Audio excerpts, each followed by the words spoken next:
네, 체력이 약한 우리 시장 대외 이벤트들을 어떻게 소화해야 할지 투자 전략 세워보겠습니다. 오늘은 미주은행 변정규 전무 나오셨습니다. 안녕하십니까? 안녕하세요. 네, 간밤 11월 FOMC의 의사록이 공개됐습니다. 이 신중한 금리 인하를 좀 시사했다는 평가가 나오고 있는데 전무님께서는 어떻게 보셨는지와 또 동결과 인하 좀 어느 쪽에 무게를 싣고 계신지도 궁금합니다.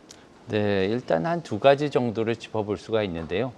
첫 번째는 이제 향후 위원들의 금리 인하에 대한 그런 전망치가 좀 엇갈렸다 이렇게 볼 수가 있겠습니다. 현재 상황에서 위원들은 좀 이제 그 금리 정책의 방향을 명확히 하는데 어려움을 토로했던 것으로 이렇게 보여집니다. 또한 미래 통화 정책의 경로, 얼마나 빠르게 이것을 내릴지, 얼마만큼 내릴지 이런 것에 대해서 지금은 명확한 신호를 주는데 주저한 모습이 역력했습니다. 두 번째로서는요, 이제 뉴트럴 레이트라고 하죠. 중립금리에 대한 불신 또는 불확신에 대한 얘기가 있었습니다. 이 뉴트럴 레이트.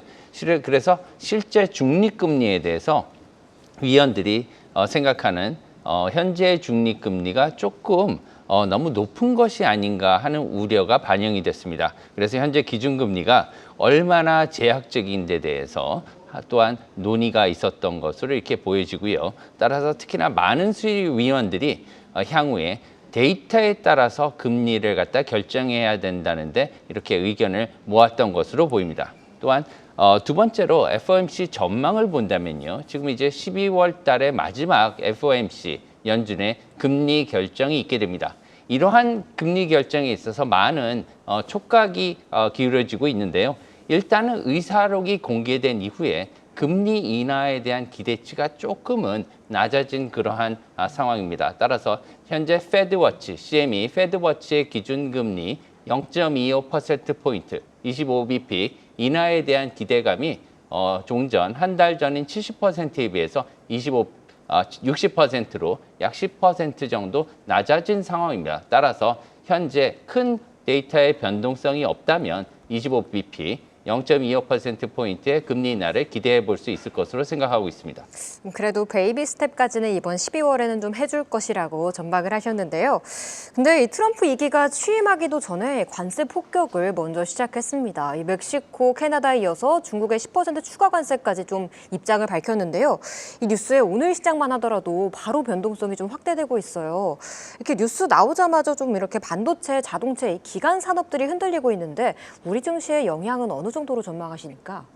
글쎄요, 지금 이제 교역에 대해서는 지금 그 트럼프 행정부가 굉장히 민감하게 받아들이는 이러한 상황입니다.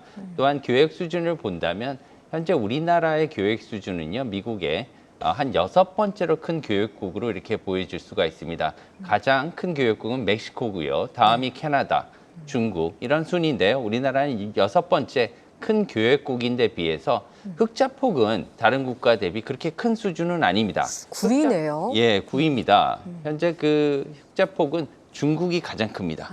예, 중국이 약 2,600억 달러. 네. 우리나라 돈으로 하면은 1,400원으로 이렇게 환율을 친다면 약 3,600조가 좀 넘는 그런 금액입니다. 굉장히 큰 금액이죠. 네. 이러한 3,600조라는 금액이 흑자가 매년 쌓인다고 생각하면 굉장히 큰 금액이에요.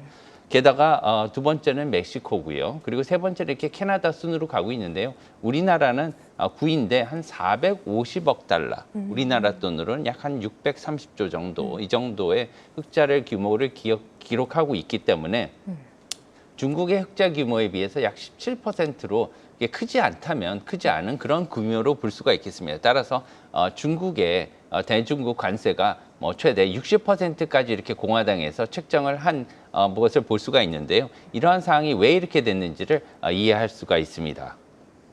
네, 알겠습니다.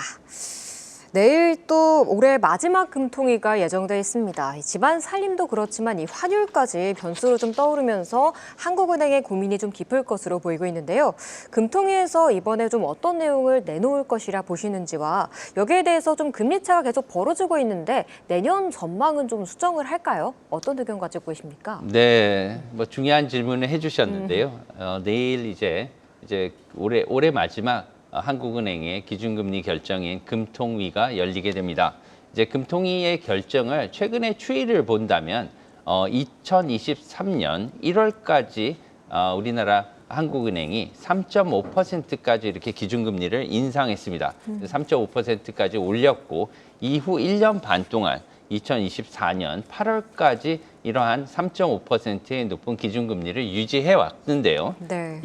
올해 이제 10월달 금통위에서 3.25%로 25bp를 인하하면서 인하 기조를 시작하게 되었습니다.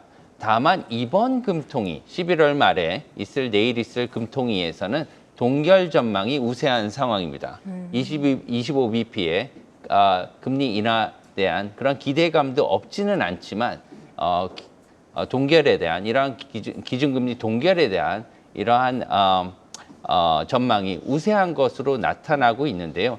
그러한 이유로는 두 가지를 꼽을 수가 있겠습니다. 첫 번째로는 요새 1,400원에 이렇게 육박하는 환율 문제가 많이 거론이 되고 있지 않습니까? 그래서 네. 환율에 따른 고환율에 따른 이런 우려 이것이 가장 크고요. 두 번째로는 이제 그 미국 지표 호조 속에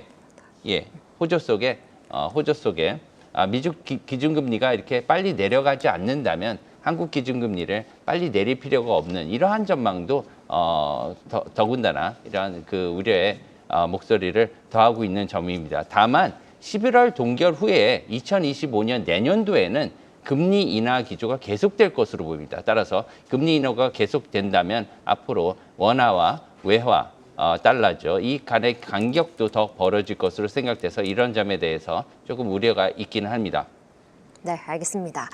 내일 있을 금통위에서는 11월 동결 좀 내년 인하 기조를 전망하신다는 의견 들어봤습니다.